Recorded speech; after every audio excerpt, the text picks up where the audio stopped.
Gano'n ba kahalaga na hindi magtangi ng tao? Napaka-the best niyan kapag ikaw ay hindi nagtatangi ng sino mang tao, sapagkat ang salitang pagtatangi ay hindi napakaganda sa ugali ng tao. Ganun ang sabi niya sa Romans 2 verse 11, sapagkat ang Diyos ay hindi nagtatangi ng sino mang tao, pero tinan mo ang ugali ng tao, madalas nagtatangi, meron pang ang paborito yung mga tao. Pero yung mga taong hindi nila paborito, yun yung mga taong nasasaktan, nagdaramdam. Kaya ang pamilya minsan broken family.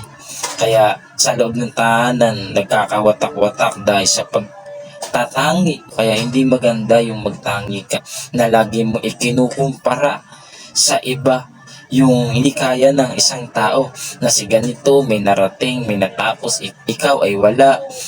Kaya hindi napakahalaga kapag nagtatangi tayo ng tao, sapagkat ang pag-ibig ng Diyos ay hindi nagtatangi.